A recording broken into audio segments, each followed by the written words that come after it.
کی محمد سے وفا تو نے تو ہم تیرے ہیں، کی محمد سے وفا تو نے تو ہم تیرے ہیں، یہ جہاں چیز ہے کیا لوح و قلم تیرے ہیں۔ تو مفتی صاحب پہلے یہ بتائیں کہ آپ صلی اللہ علیہ وسلم کا حلیہ مبارک وہ کیسا تھا؟ اس کے اندر نبی کریم صلی اللہ علیہ وسلم کے خصائل، آپ کی عادات مبارکہ، آپ کی ذاتی زندگی سے متعلق، آپ کی ذاتی جسامت سے متعلق، آپ کیسے دکھتے تھے، کیسے چلتے تھے، کیسے کام کرتے تھے، آپ کی زندگی کے اندر جو ہے وہ کیا اونچ نیچ آئی اور آپ نے کیا عمل اس کے اندر اختیار کیا، آپ صلی اللہ علیہ وسلم کی انگوٹھی کیسی تھی، آپ کی تلوار کیسی تھی، آپ کا عمامہ کیسا تھا، آپ کی شکل و صورت کیسی تھی، آپ کے بال کیسے تھے،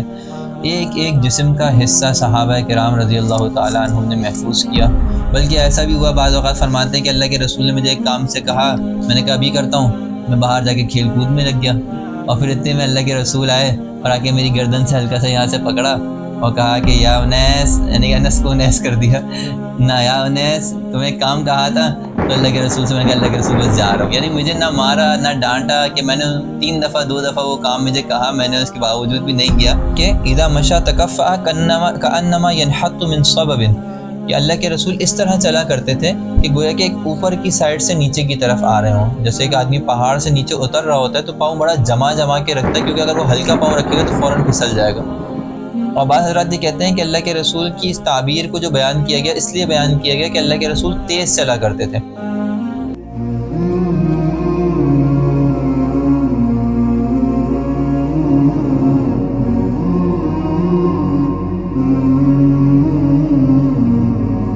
بسم اللہ الرحمن الرحیم، السلام علیکم ورحمۃ اللہ وبرکاتہ۔ محترم ناظرین، آج کے سیریز ٹاک میں ایک بار پھر سے خوش آمدید۔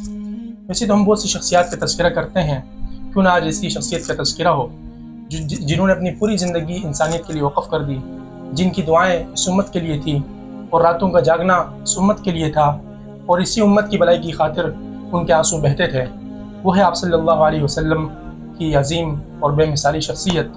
تو اس حوالے سے بات چیت کرنے کے لیے ہمارے ساتھ موجود ہیں شیخ مفتی عظیم الدین صاحب۔ السلام علیکم ورحمۃ اللہ وبرکاتہ۔ وعلیکم السلام ورحمۃ اللہ۔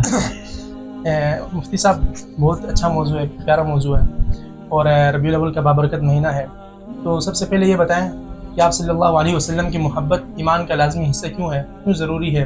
اور کیا آپ صلی اللہ علیہ وسلم کی محبت کے بغیر دین مکمل ہو سکتا ہے؟ میں بسم اللہ الرحمن الرحیم میں اپنی بات کی ابتدا اقبال کے اس شعر سے کرنا چاہوں گا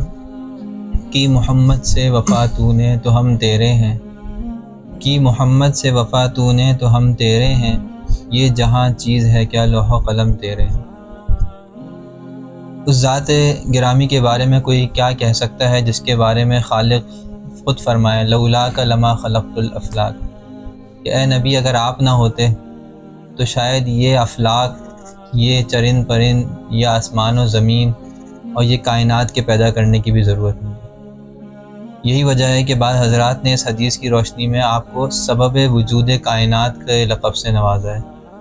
یہ نبی کریم صلی اللہ علیہ وسلم کی ذات گرامی کو اس دنیا میں مشرف کرنا تھا، مکرم کرنا تھا، تو انہی کے لیے یہ عالم سجایا گیا، انہی کے لیے کائنات سجائی گئی، انہی کے لیے یہ سارا جو ہے جھمیلہ اکٹھا کیا گیا۔ آپ صلی اللہ علیہ وسلم خاتم النبیین، نبیوں کے امام، سب سے آخر میں آنے والے، سب سے افضل، اور خود نبی کریم صلی اللہ علیہ وسلم نے ایک حدیث میں فرمایا انا سید ولد آدم ولا فخر۔ اللہ کی طرف سے ذمہ داری تھی اس کا اطلاع دینا امت کو کہ میں آدم کی اولاد کا سردار ہوں، ولا فخر، لیکن اس پر میں کوئی فخر نہیں کرتا، یعنی یہ کوئی میرے اپنے عمل سے یا میرے اپنے کسب سے یہ چیز مجھے حاصل نہیں ہوئی ہے، یہ اللہ تعالیٰ کی ایک نعمت ہے، اللہ تعالیٰ کی ایک رحمت ہے، اللہ تعالیٰ کی غایت محبت ہے۔ بہت سے نبیوں کو مختلف القابات سے نوازا گیا، کسی کو کلیم اللہ، کسی کو نجی اللہ، کسی کو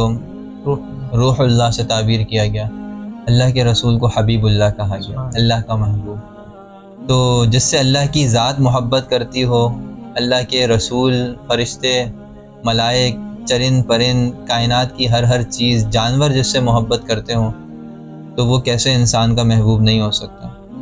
جانور بھی اللہ کے رسول سے اتنی محبت کیا کرتے تھے کہ سواری جس پر آپ صلی اللہ علیہ وسلم سواری کیا کرتے تھے، آپ کا جو ہے گدھا تھا، جب آپ کا وصال ہوا تو مدینہ کی گلیوں میں مارا پھرتا تھا، اور پھر ایک وقت ایسا آیا کہ اس نے ایک کنویں میں کود کے چھلانگ لگا دی۔ آپ صلی اللہ علیہ وسلم کے پاس معجزانہ طور پہ پرندے آ کے شکایت کر دیا کرتے تھے، معجزانہ طور پہ جو ہے اونٹنیاں آ کے شکایت کر دیا کرتی تھی۔ اتنا لگاؤ اللہ کے رسول کی ذات میں، اتنی محبت کہ آپ صلی اللہ علیہ وسلم کے بارے میں خود آپ فرماتے ہیں کہ میں جب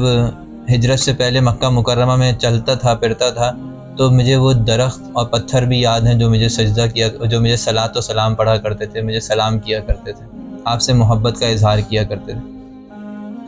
تو نبی کریم صلی اللہ علیہ وسلم کی ذات تو ایسی ہے کہ اللہ تعالیٰ نے اگر ہمیں کوئی اور نعمت نہیں بھی دی ہوتی تو یہی نعمت اتنی بڑی تھی کہ ہمیں اس کا شکر ادا کرتے کرتے ہماری جان نکل جاتی، تب بھی اس کا شکر ادا نہیں ہو سکتا تھا۔ لیکن ہم نے تو کیا کیا، ہم نے تو ناقدری کی، ہم نے ان کی عظمت کی صحیح طریقے سے عظمت نہیں کی، ہم نے ان کی اہمیت جیسی ہونی چاہیے تھی ایسی اہمیت نہیں دی۔ اللہ نے تو فرمایا تھا لقد کان لکم فی رسول اللہ اسوۃ حسنہ، کہ تمہارے لیے رسول اللہ بہترین نمونہ ہیں، بہترین آئیڈیل ہیں، بہترین تمہارے لیے جو ہے کردار ہیں جس کو دیکھ کر تم اپنی زندگی بسر کر سکتے ہو۔ لیکن ہم نے کیا کیا، ہم نے جو ہے وہ بالی ووڈ کے ہیرو کو اپنا ہیرو بنا لیا، ہم نے ہالی ووڈ کے ہیرو کو اپنا ہیرو بنا لیا، ہم نے اپنے جو ہے وہ دوسرے دنیا جہاں کے لوگوں کو اپنا آئیڈیل، اپنا رہبر، اپنا نمونہ بنا لیا۔ جائے کہ ہم اس رسول ہستی کے پیچھے چلتے ہیں کہ جس کے پیچھے چلنا دنیا و آخرت کی کامیابی ہے، دنیا میں بھی نجات کا ضامن ہے، آخرت میں بھی نجات کا ضامن ہے۔ اور اتنی محبت کرنے والے ہیں ہم سے کہ آپ صلی اللہ علیہ وسلم کی چند احادیث میں آپ کے سامنے رکھنا چاہوں گا۔ ایک حدیث میں آتا ہے آپ صلی اللہ علیہ وسلم نے ارشاد فرمایا کہ انما مثلی و مثل امتی کمثل رجل استوقد نارا، کہ میری اور میری امت کی مثال تو ایسی ہے کہ جیسے کہ ایک آدمی جس نے آگ جلائی، فجعلت الدواب والفراش یقعن فیہ، تو جتنے بھی رینگنے والے کیڑے مکوڑے یا پھر اس کے اندر پروانے اس کے اندر گھسنے لگے، گرنے لگے اس آگ کے اندر۔ فانا آخذ بحجزکم وانتم تقحمون فیہ، میں تمہیں تمہاری کمر کے پیچھے سے پکڑ کے روک رہا ہوں۔ حجز کا لفظ جو ہے یہاں پر اہل عرب عام طور پہ اپنی جو ہے کیا کہتے ہیں لنگیاں جو ہوتی تھیں اس کے پیچھے ایک چھوٹی سی بو بنایا کرتے تھے، اور وہ بو اس لیے ہوتی تھی کہ کبھی بیٹھیں تو ایک دم چر نہ جائے، تو وہ پیچھے ایک چھوٹا سا سمجھے گرہ لگا کے ایک بو بنتی تھی، اس کو حجز سے تعبیر کیا جاتا ہے۔ تو کسی آدمی کو پیچھے سے پکڑنا ہوتا تھا تو اس حجز سے پکڑ لیا کرتا تھا۔ تو آپ نے فرمایا کہ میں تمہیں تمہاری حجز سے پکڑ کے گھسیٹ رہا ہوں، اس آگ سے بچانے کی کوشش کر رہا ہوں جس میں تم گر رہے ہو اور گرنا چاہ رہے ہو، لیکن تم ہو کہ میری بات سمجھنے کے لیے سننے کے لیے تیار ہی نہیں ہو۔ اسی طرح ایک حدیث میں آپ صلی اللہ علیہ وسلم نے خود ارشاد فرمایا، یہ مسلم شریف کی روایت ہے کہ یا قوم انی رأیت الجیش بعینی وانی انا النذیر العریان فالنجا فالطاعت طائفة من قومی فادلجوا فانطلقوا على مہلتهم وکذبت طائفة منهم فاصبحوا مکانهم فصبحهم الجیش۔ میری مثال تو ایسی ہے کہ جیسے ایک آدمی نے اپنی قوم کو آگے ڈرایا اور بتایا کہ دیکھو ایک لشکر تم پر حملہ کرنے والا ہے، تم تیاری کرو۔ لشکر میں اس کی قوم میں سے آدھوں نے اس کی بات مانی اور آدھوں نے اس کی بات نہیں مانی۔ تو صبح انہوں نے اس حال میں کی کہ قوم ان کے سر پر پہنچ گئی، لشکر ان کے سر پر پہنچ گیا، تو جو لوگ بات ماننے والے تھے، تیاری کرنے والے تھے، وہ سب نجات پا گئے، اور جنہوں نے بات نہیں مانی وہ سب جو ہے وہ ہلاک ہو گئے، تباہ ہو گئے۔ ہمارا حال بھی ایسا ہی ہے کہ ہم نبی کریم صلی اللہ علیہ وسلم کو برحق سمجھتے ہیں، آپ کی نبوت پر کامل یقین رکھتے ہیں، آپ کو بہترین نمونہ سمجھتے ہیں، لیکن ہم پیروی کرنے پر آتے ہیں، اقتداء کرنے پر آتے ہیں تو زید، عمر، بکر اور 4000 ہم نے ایسے آئیڈیل تیار کیے ہیں جن کی ہم پیروی کر لیتے ہیں، اور رسول اللہ صلی اللہ علیہ وسلم کی پیروی سے رک جاتے ہیں۔ کم از کم ربیع الاول کا مہینہ اس اعتبار سے ہمارے لیے ایمان کی تازگی کا اور ہمارے لیے ایک بہار کا ذریعہ ہے کہ اس کے اندر نبی کریم صلی اللہ علیہ وسلم کی ولادت بھی ہوئی ہے، آپ صلی اللہ علیہ وسلم کی وفات بھی ہوئی ہے۔ تاریخ میں اگرچہ اختلاف ہے، اس کی گہرائی میں نہیں جانا چاہتا، لیکن اس بات میں سب کا اتفاق ہے کہ ولادت بھی ربیع الاول میں ہوئی ہے، وفات بھی ربیع الاول میں ہوئی ہے، پیر کے دن ہی ولادت ہوئی ہے، پیر کے دن ہی وفات ہوئی ہے۔ تو نبی کریم صلی اللہ علیہ وسلم کی ولادت کے موقع کے اوپر آپ صلی اللہ علیہ وسلم کی تذکروں سے ہماری مجالس کا معمور ہو جانا ہی ہمارے لیے شرف کی بات ہے۔ وہ نبی جس کو سارا سال یاد رکھنا چاہیے تھا، ہم نے اس کو بھلا دیا، لیکن یہ سوچتے ہوئے کہ چلو ایک مہینے میں تو یاد کرتے ہیں، اسی مہینے میں یاد کر لیا جائے۔ تھانوی رحمۃ اللہ علیہ سے ایک موقع پر کسی نے کہا کہ حضرت فلاں نے اسکول میں ربیع الاول کے لیے جو ہے وہ ایک سیمینار یا ایک جلسہ اور ایک تقریب رکھی ہے، کیا ایسا رکھنا جائز ہے؟ فرمایا کہ وہ قوم جو سال میں ایک ہی مرتبہ یاد کرتی ہو،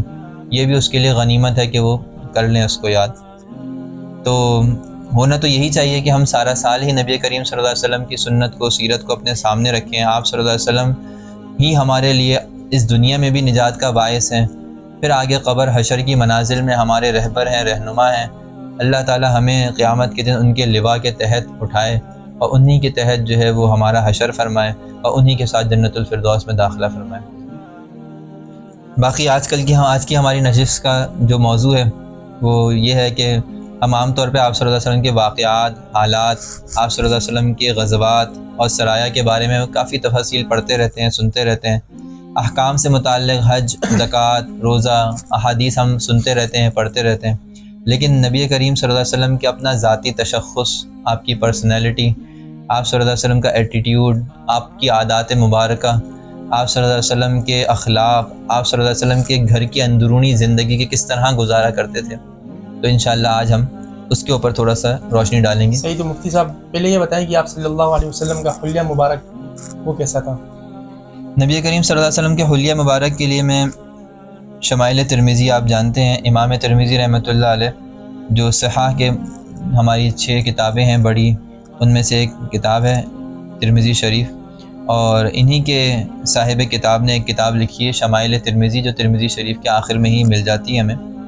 اور اس کے اندر نبی کریم صلی اللہ علیہ وسلم کے خصائل، آپ کی عادات مبارکہ، آپ کی ذاتی زندگی سے متعلق، آپ کی ذاتی جسامت سے متعلق، آپ کیسے دکھتے تھے، کیسے چلتے تھے، کیسے کام کرتے تھے، آپ کی زندگی کے اندر جو ہے وہ کیا اونچ نیچ آئی اور آپ نے کیا عمل اس کے اندر اختیار کیا، آپ صلی اللہ علیہ وسلم کی انگوٹھی کیسی تھی، آپ کی تلوار کیسی تھی، آپ کا عمامہ کیسا تھا، آپ کی شکل و صورت کیسی تھی، آپ کے بال کیسے تھے،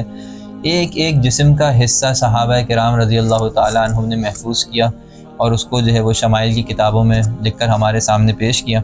اس میں سے 3-4 احادیث میں آپ کے سامنے رکھنا چاہوں گا۔ پہلی حدیث عن انس بن مالک رضی اللہ تعالی عنہ انہ سمعہ یقول کان رسول اللہ صلی اللہ علیہ وسلم لیس بالطویل البائن ولا بالقصیر ولا بالابیض الامحق، کہ آپ صلی اللہ علیہ وسلم بہت لمبے چوڑے نہیں تھے، یعنی بہت لمبے تڑنگے نہیں تھے کہ جس کو ہم کہیں کہ کافی لمبا قد ہو، لمبو، نہ ہی اتنے زیادہ قصیر ہیں جس کو ہم ٹھگنا کہہ سکتے ہوں کہ ٹھگنے قد والے ہوں، نہ ہی ایسے تھے کہ آپ صلی اللہ علیہ وسلم چونے کی طرح سفید، کہ جیسے کہ آپ کہیں کہ ایک تو گورا ہوتا ہے آدمی اور اس کے اندر جو ہے وہ سفیدی مائل ہوتی، گندمی رنگ ہوتا ہے لیکن سفیدی مائل ہوتا ہے جیسے ہمارے مڈل ایسٹ وغیرہ کے، اور ایک ہوتا ہے انگریز جس طرح وہ بھی گورے ہوتے ہیں لیکن وہ سفیدی مائل نہیں، وہ چونے کی طرح سفید ہوتے ہیں۔ تو اللہ کے رسول ویسے سفید نہیں تھے بلکہ مڈل ایسٹ کے یعنی گندمی رنگ کے جیسا ان کا رنگ ہوتا ہے ویسے ہی تھے، لیکن سفیدی مائل تھے، یعنی ان کا چہرہ منور اتنا زیادہ ہوتا تھا کہ بہت زیادہ گورا اور صاف شفاف تھا۔ اسی طرح ولا بالجعد القطط ولا بالسبط، آپ کے بال مبارک جو گیسوے مبارک تھے وہ بالکل سیدھے بھی نہیں تھے، بالکل گھنگریالے بھی نہیں تھے، یعنی جس طرح افریقیوں کے ہوتے ہیں بہت زیادہ گھنگریالے ہوتے ہیں اس طرح بھی نہیں تھے، اور نہ ہی بالکل سیدھے بال اسٹریٹ ایسے بھی نہیں تھے، بلکہ ہلکی پھلکی لہریاں تھیں آپ صلی اللہ علیہ وسلم کے بالوں میں، لمبی زلفیں تھیں آپ صلی اللہ علیہ وسلم کی، آپ صلی اللہ علیہ وسلم کی زلفیں سر سے مبارک سے شروع ہوتی تھیں اور کان تک آتی تھیں جب آپ صلی اللہ علیہ وسلم کاٹ لیا کرتے تھے، اور جب ان کو چھوڑ دیا کرتے تھے تو وہ آپ کے کندھوں تک آ جاتی تھی، تو وہ کان کے شحمت اذنین سے ٹکراتی تھی عام طور پہ، اور پھر اس کے بعد جب لمبی ہو جاتی تھی تو آپ کے کندھے مبارک سے ٹکرانا شروع ہو جاتی تھی، پھر جب اتنی لمبی ہو جاتی تھی کندھے سے ٹکرا جاتی تھی تو آپ صلی اللہ علیہ وسلم ان کو کاٹ کر پھر چھوٹا کر لیا کرتے تھے۔ تو یہ نبی کریم صلی اللہ علیہ وسلم کے بال مبارک تھے۔ وہ 3 بال آتے ہیں نا، شریف 3 بال، ہاں، کے بارے میں ایک ہوتا ہے جمہ، ایک ہوتا ہے وفرہ اور ایک ہوتا ہے لمہ۔ تو وفرہ ہوتا ہے غالباً کانوں تک، اس کے بعد جمہ ہوتا ہے تھوڑا اور نیچے تک، اور لمہ ہوتا ہے وہ جو کندھوں کو چھو رہا ہوتا ہے تو اس کو لمہ کہا جاتا ہے۔ اسی طرح آگے فرماتے ہیں حضرت انس بن مالک، انس بن مالک آپ جانتے ہیں یہ وہ صحابی ہیں جو نبی کریم صلی اللہ علیہ وسلم کے خادم خاص کہہ لیں، یا نبی کریم صلی اللہ علیہ وسلم جب مدینہ منورہ آئے تو ام سلیم نے لا کے ان کو اللہ کے رسول کے پاس بٹھا دیا کہ بس آج سے آپ کی خدمت کریں گے، اور 10 سال آپ صلی اللہ علیہ وسلم کے خادم خاص رہے۔ فرماتے ہیں خود کہ نبی کریم صلی اللہ علیہ وسلم جیسا میں نے کبھی زندگی میں آپ سے پہلے دیکھا تھا نہ آپ کے بعد کبھی دیکھا، خدا کی قسم اللہ کے رسول نے ان 10 سالوں میں نہ کبھی مجھے مارا، نہ کبھی مجھے ڈانٹا، نہ کبھی مجھے غصے ہوئے، نہ کبھی مجھے یہ کہا، یعنی جو روزمرہ کا خادم ہے 10 سال تک ساتھ ہے، وہ خود بیان کر رہا ہے اخلاق رسول، نہ کبھی مجھے یہ کہا کہ تم نے فلاں کام کیوں کیا، یا یہ کہا کہ فلانا کام میں نے کہا تھا کیوں نہیں کیا، اگر میں نے کام کر دیا تو فبیہا و نعمت، نہیں کیا تو اس پر کچھ مواخذہ نہیں کیا۔ بلکہ ایسا بھی ہوا، بعض اوقات فرماتے ہیں کہ اللہ کے رسول نے مجھے ایک کام سے کہا، میں نے کہا ابھی کرتا ہوں، میں باہر جا کے کھیل کود میں لگ گیا، اور پھر اتنے میں اللہ کے رسول آئے اور آ کے میری گردن سے ہلکا سا یہاں سے پکڑا اور کہا کہ یا انیس، یعنی انس کو انیس کر دیا، نہ یا انیس تمہیں ایک کام کہا تھا، تو اللہ کے رسول سے میں نے کہا اللہ کے رسول بس جا رہا ہوں، یعنی مجھے نہ مارا نہ ڈانٹا، کہ میں نے 3 دفعہ 2 دفعہ وہ کام مجھے کہا، میں نے اس کے باوجود بھی نہیں کیا، لیکن کوئی اس پر جو اللہ کے رسول نے مواخذہ نہیں فرمایا، بلکہ کبھی کبھی مذاق فرمایا کرتے تھے، یا عمیر ما فعل نغیر، یعنی ان سے پوچھا کرتے تھے تمہارا طوطا وہ کہاں چلا گیا، وہ نغیر اس کا نام رکھ دیا تھا، تو فرمایا کرتے تھے اے عمیر، بچوں سے یعنی کہ بچکانہ انداز میں اللہ کے رسول صلی اللہ علیہ وسلم جو ہے وہ ٹریٹ کیا کرتے تھے۔ تو نبی کریم صلی اللہ علیہ وسلم کے بارے میں فرمانا ہے کہ بعثہ اللہ تعالی علی رأس 40 سنۃ، کہ اللہ تعالیٰ نے ان کو 40 سال کی عمر میں مبعوث فرمایا، اور فاقام بمکہ 10 سنین، اللہ کے رسول مکہ مکرمہ میں 10 سال مقیم رہے، وبالمدینہ 10 سنین، اور 10 سال مدینہ منورہ میں رہے۔ یہ راؤنڈ فگر کے اندر بیان کیا گیا، ورنہ 13 سال مکہ مکرمہ کی زندگی ہے جو آپ صلی اللہ علیہ وسلم کی جو ہے وہ کیا کہتے ہیں نبوت کے بعد ہے۔ 40 سال کی عمر میں نبوت ہے، پھر اس کے بعد 13 سال مکہ مکرمہ میں زندگی گزاری، اور پھر 13 سال کے بعد مدینہ منورہ تشریف لے آئے، اور 10 سال مدینہ منورہ میں گزارے، تو کل 63 سال اس طرح زندگی ہے آپ صلی اللہ علیہ وسلم کی۔ تو آپ صلی اللہ علیہ وسلم کو 40 سال کی عمر میں نبوت ملی۔ انبیاء علیہ الصلوۃ والسلام کو عام طور پہ 40 سال کی عمر میں ہی نبوت سے سرفراز فرمایا گیا ہے، اور اس لیے کہ عام طور پہ اس عمر کے اندر جو ہے وہ پیدا ہو جاتی ہیں، اس عمر کے اندر انسان کے اندر میچورٹی پیدا ہو جاتی ہے، اس عمر میں انسان کے اندر جو ہے بہت ساری صفات اور خصلتیں ایسی پیدا ہو جاتی ہیں، جوانی کے جوش، جنون، جذبے، بچکانہ حرکتیں، ان میچور کوالٹیز جو ہیں انسان کے اندر سے بالکل ختم ہو جاتی ہیں، تو اس لیے اللہ کے رسول صلی اللہ علیہ وسلم نے اس موقع کے اوپر آپ صلی اللہ علیہ وسلم کو نبوت دی گئی، اور پھر اس کے بعد 23 سال آپ صلی اللہ علیہ وسلم کی تبلیغ کے ہیں۔ دوسری حدیث جو حضرت علی ابن ابی طالب رضی اللہ تعالیٰ عنہ آپ صلی اللہ علیہ وسلم کے چچا زاد بھائی ہیں، فرماتے ہیں قال لم يكن النبي صلی اللہ علیہ وسلم بالطویل ولا بالقصیر شسن الکفین والقدمین، آپ صلی اللہ علیہ وسلم کے ہاتھ اور پاؤں پر گوشت تھے، یعنی آپ صلی اللہ علیہ وسلم کے جو ہاتھ تھے وہ بہت کمزور نہیں تھے، بلکہ بھرپور، اور مرد کے جس طرح ہاتھ ہوتے ہیں توانا، اسی طرح کے پرگوشت ہاتھ تھے آپ صلی اللہ علیہ وسلم کے۔ اور آگے فرمانا ہے کہ زخم الراس، آپ صلی اللہ علیہ وسلم کا سر بڑا کشادہ تھا، بڑا سر تھا، اور آپ نے سنا ہی ہوگا ایک مثل مشہور ہے، وڈا سر سردارہ دا تے وڈے پیر گوارہ دا، تو سر کا بڑا ہونا سردار ہونے کی علامت ہے، تو نبی کریم صلی اللہ علیہ وسلم بھی بڑے سر کے مالک تھے۔ اسی طرح آگے فرماتے ہیں زخم القرادیس، آپ صلی اللہ علیہ وسلم کے جو ہڈیوں کے جوڑ تھے وہ بڑے مضبوط تھے، آپ صلی اللہ علیہ وسلم خود بھی ایک مجاہد اور جہاد میں شریک ہونے والے، اور بڑے بڑے محنت مشقت کے کام خود کرنے والے۔ آپ نے خود سنا ہوگا ایک غزوے کے موقع کے اوپر جب صحابہ کے اندر مختلف قسم کے کام تقسیم کیے گئے، تم آگ جلانے کے لیے جاؤ، تم نگرانی کرو، تم چوکیداری کرو، تم فلانی چیز لے کر آؤ، تو سب سے مشکل کام تھا لکڑیاں کاٹ کے لانا، تو آپ نے خود اپنے ذمے لکڑیاں کاٹ کے لانا رکھا۔ تو اس سے ایک تو اندازہ یہ ہوا کہ آپ صلی اللہ علیہ وسلم کا صحابہ کے درمیان بیٹھ کر جو ہے وہ مزاج ایک شاہانہ نہیں تھا کہ میں بیٹھا رہوں گا سب کام کریں گے، جس طرح ہمارے یہاں کسی کو امیر بنا دیا جائے نا، تو امیر صاحب کا مطلب یہ ہوتا ہے کہ وہ کہتا ہے میں تو صرف آرڈر چلاؤں گا، کام سارے غریب کریں گے، امیر صاحب کوئی کام نہیں کریں گے۔ تو ایسا نہیں تھا، آپ صلی اللہ علیہ وسلم جب کاموں کو تقسیم فرمایا کرتے تھے تو کوشش یہ کرتے تھے سب سے مشکل کام اپنے ذمے لے لیں۔ غزوہ خندق میں آپ کو پتہ ہے جب صحابہ کرام ایک طرح سے پریشان ہو گئے، بھوک سے، فقر سے، کھانے پینے کی تنگی سے، تو باقاعدہ پیٹ پہ پتھر باندھنے پڑے، اور پیٹ پہ پتھر باندھ کے آپ صلی اللہ علیہ وسلم کے پاس تشریف لائے اور عرض کیا اللہ کے رسول بھوک کا یہ عالم ہے کہ سیدھا کھڑا نہیں ہوا جا رہا، کھڑے ہونے کے لیے پہلے پیٹ کو سیدھا لیول کرنے کے لیے پتھر باندھ کے رکھنا پڑ رہا ہے، اور اپنا پتھر اللہ کے رسول کو دکھایا تو آپ نے اپنی چادر مبارک اوپر کی تو دیکھا 2 پتھر بندھے ہوئے۔ یعنی اگر کوئی ایک صحابی مجاہدہ کر رہا ہے، مشقت اٹھا رہا ہے، تو اللہ کے رسول اس سے زیادہ مجاہدہ کر رہے ہیں، اس سے زیادہ مشقت اٹھا رہے ہیں۔ خود ایک حدیث میں اللہ کے رسول نے ارشاد فرمایا اشد البلاء الانبیاء ثم الامثل فالامثل، کہ سخت ترین آزمائشیں اور مصیبتیں تو انبیاء پر آتی ہیں، اس کے بعد جو ان کے درجہ بدرجہ قریب ہوتا ہے اس کے اوپر آتی ہیں۔ تو ہمارے لیے تو نبی کریم صلی اللہ علیہ وسلم نے ساری زندگی آزمائشیں اٹھائیں۔ آپ صلی اللہ علیہ وسلم نے اس امت کے لیے راتوں کو روئے، راتوں کو اللہ کے رسول صلی اللہ علیہ وسلم نے اللہ سے اس امت کے لیے مانگا۔ کتنے ایسے عذاب ہیں، کتنے ایسی بلائیں ہیں، کتنے ایسے مسائل ہیں جن کا ہم شکار ہو سکتے تھے اگر اللہ کے رسول ان سے ہمیں محفوظ کروا کے نہ جاتے۔ کیسی اللہ کے رسول نے دعائیں مانگی کہ اللہ میری امت کو کبھی ہلاک نہیں کرنا ہے، ایک ہی یک بارگی تباہ مت کر دینا، کبھی ایسا زلزلہ ان کے اوپر نہ آئے کہ سب کے سب ختم ہو جائے، کبھی ایسا ان کے اوپر طوفان نہ آئے کہ سب کے سب ایک ہی باری میں ختم ہو جائے۔ اب دیکھیں نبی کریم صلی اللہ علیہ وسلم کی شفقتیں ہی ہیں، ورنہ ہمارے اعمال تو ایسے ہیں کہ اللہ معاف کرے کہ ہمیں کیا زلزلہ، کیا اس سے بڑا کوئی عذاب ہو تو وہ بھی آ جائے، لیکن یہ اللہ کے رسول کی ہمارے لیے سمجھے دعائیں ہیں، رونا دھونا ہے، اللہ سے منوانا ہے، کہ جس کی وجہ سے ہم آج تک محفوظ ہیں۔ بہرحال تو نبی کریم صلی اللہ علیہ وسلم کے بارے میں فرمایا کہ اذا مشا تکفع، آپ صلی اللہ علیہ وسلم جب چلتے تھے تو بڑا قدم جما کر چلتے تھے۔ اور اس سے پہلے ایک حدیث اس میں فرمایا گیا طویل المسربہ، کہ آپ صلی اللہ علیہ وسلم کے سینے پر ایک لمبی بالوں کی لکیر تھی، یعنی اپنے سینے پر اور کمر کے اوپر زیادہ بال نہیں تھے آپ صلی اللہ علیہ وسلم کے جسم پر، لیکن سینے کے درمیان میں کچھ بال تھے اور ان بالوں سے ایک لکیر نکل کے ناف تک آپ صلی اللہ علیہ وسلم کی آیا کرتی تھی۔ اور یہ بڑی خوبصورت لگتی ہے مردوں کے اندر کہ ایک لکیر جو ہے سینے کی درمیان سے نکل کے ناف تک جا رہی ہو، بہت خوبصورت لگتی ہے۔ تو آپ صلی اللہ علیہ وسلم کے اس طرح بال ہوا کرتے تھے۔ آگے فرما رہے ہیں کہ اذا مشا تکفع کانما ينحط من صبب،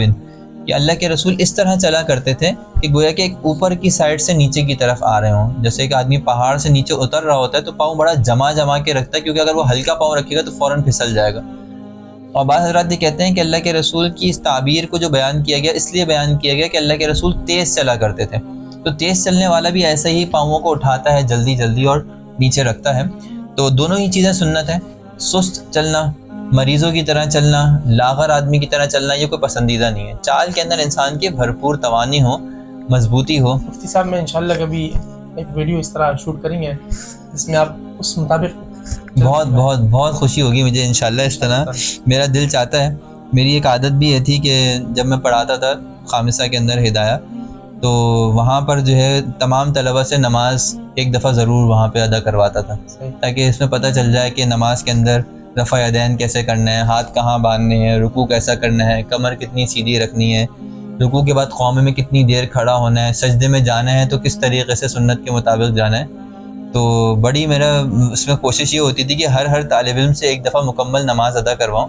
تاکہ اس کا فائدہ یہ ہوتا تھا کہ کم از کم ایک دفعہ تو اس کی نماز پراپر سنت کے مطابق ہو جائے، دیکھ کر بڑا انسان سیکھتا ہے۔ تو الحمدللہ ہمارے اساتذہ نے بھی ہمیں اس طرح ہماری ایک چیز صحیح کروائی، کہاں اپنے انگلیاں کھولنی ہیں، کہاں بند کرنی ہے، کون سے رکن میں کہاں ہاتھ رکھنا ہے۔ جب ہم پڑھتے ہیں، مدرسہ پڑھتے ہیں اور فاضل ہوتے ہیں تو لوگ ہمیں ایک مقتدی کی حیثیت سے دیکھتے ہیں، لوگ سمجھتے ہیں کہ ان کی نمازیں ہم سے زیادہ سنت کے مطابق ہوں گی، اس لیے وہ اپنی نمازوں کی ہماری نماز کو دیکھ کر اصلاح کرنے کی کوشش کرتے ہیں۔ تو کوشش یہ کرنی چاہیے کہ ہماری نمازیں کم از کم سنت کے مطابق ہوں، اور واقعی بڑا مزہ آئے گا اگر اس طرح چل کر دیکھا جائے۔ ضرور میں کوشش کروں گا انشاءاللہ کسی دن اس پر بھی ویڈیو بنائیں۔ بہرحال تو اب اللہ کے رسول کے بارے میں فرمایا لم ارى قبلہ ولا بعدہ صلی اللہ علیہ وسلم، آپ کی ذات مبارک، آپ کی ہستی تو ایسی تھی کہ نہ آپ سے پہلے نہ آپ کے بعد کبھی ایسا کوئی ہستی آئی دنیا میں۔ اسی طرح ہند ابن ابی حالہ رضی اللہ تعالی عنہ آپ صلی اللہ علیہ وسلم ایک صحابیہ ہیں اور ربیب بھی ہیں آپ صلی اللہ علیہ وسلم کی، فرماتی ہیں کہ حلیہ رسول کے بارے میں فقال کان رسول اللہ صلی اللہ علیہ وسلم فخما مفخما، یعنی آپ صلی اللہ علیہ وسلم لوگوں کے درمیان بڑے ہی معتدل اور بڑے ہی مضبوط جسم والے ہوا کرتے تھے۔ یتلألأ وجہہ تلألؤ القمر لیلۃ البدر، 14ویں رات کی طرح لوگوں کے درمیان چمک رہے ہوتے تھے۔ آپ صلی اللہ علیہ وسلم کا چہرہ انور ایسا ہوتا تھا کہ سب کے بیچ میں الگ ہی روشن نظر آتا تھا۔ اسی طرح آگے جا کے فرما رہی ہیں کہ اطول من المربوع واقصر من المشذب، کہ بہت زیادہ جو ہے وہ چھوٹے قد کے نہیں تھے، بلکہ عام صحابہ کے درمیان ایک اونچے قد والے نظر آیا کرتے تھے، اور اتنے لمبے بھی نہیں تھے کہ دیکھ کر ایسا لگے کہ شاید بہت ہی لمبا آدمی ہے۔ اور عظیم الحام رجل الشعر، اسی طرح آپ صلی اللہ علیہ وسلم چوڑی پیشانی والے تھے، اور بالوں کے بارے میں فرمایا کہ آپ صلی اللہ علیہ وسلم بذات خود مانگ نہیں نکالا کرتے تھے، بلکہ کبھی مانگ نکل جاتی تو نکلی رہنے دیا کرتے، اور اپنی قصد سے مانگ نہیں نکالتے تھے، کیونکہ آپ صلی اللہ علیہ وسلم کے بال لہریائے ہوئے ہوتے تھے، تو کبھی کبھی خود بخود مانگ نکل آیا کرتی تھی درمیان کے اندر، اور کبھی آپ صلی اللہ علیہ وسلم پیچھے کی طرف رکھتے تو مانگ نہیں نکلتی۔ اور اسی طرح آپ صلی اللہ علیہ وسلم کے بارے میں آتا ہے فلا یجاوز شعرہ شحمۃ اذنیہ، آپ صلی اللہ علیہ وسلم کے بال جو ہے وہ کانوں کی لو سے کم نہیں ہوا کرتے تھے، اور جب زیادہ ہوتے تھے تو یہاں کندھوں تک ہوتے تھے۔ آگے فرمانی ازج الحواجب، کہ آپ صلی اللہ علیہ وسلم اظہر اللون، سب سے زیادہ خوشنما رنگ والے تھے۔